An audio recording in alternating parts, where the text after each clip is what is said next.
রান্না করা গরুর মাংসের কয়েকটা পিস দিয়ে যে এত সুস্বাদু একটা ভর্তা তৈরি করা যায় এটা হয়তোবা আপনারা অনেকেই জানেন না। একটা স্বাদ আর এরকম একটা ভর্তা হলে এক প্লেট ভাত অনায়াসে। এখন তো সবার বাড়িতেই রান্না করা গরুর মাংস, সলিড কয়েকটা পিস মাংস তুলে নিয়ে আপনারা কিন্তু এই ভর্তাটা পারেন। প্রথমবার খেয়েই এই ভর্তার প্রেমে পড়ে যাবেন।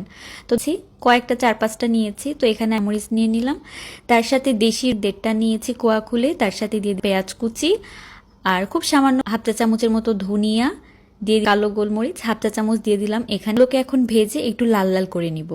তো মোটামুটি লাল হয়ে আসলে এখানে দিয়ে দিব ওই যে মাংসগুলো তুলে রাখলাম সেটাকে। এখন মাখা করে এই মশলার সাথে আমি ভেজে নিব। আপনারা চেষ্টা করবেন ঝুঁকে তারপরে শুধুমাত্র মাংসের পিসগুলো নেওয়ার জন্য। এখন এগুলোকে একটু ঠান্ডা করে নিয়ে আমি করে নিতে পারেন। তবে শিলপাটার যে কোনো ভর্তার স্বাদ কিন্তু অনেক বেশি, এটা খেতেও ভালো লাগে। সামান্য এখন একদম মিহি করে এটাকে বেটে নিতে হবে, যেন কোন বিফটা যেন একদম এরকম মিহি হয়ে যায়।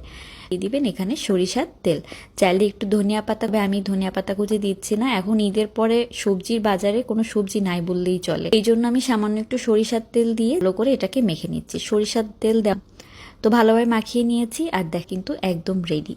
এই রেসিপিটা অবশ্যই আপনারা ট্রাই, অনেক বেশি মুখরোচক, খেতেও অল্প সময় তৈরি করে নেওয়া যায়। তো আজকের এই ইউনিক গরুর মাংসের ভর্তার রেসিপিটা ভালো লাগলে লাইক কমেন্ট শেয়ার করতে ভুলবেন না। আল্লাহ হাফেজ।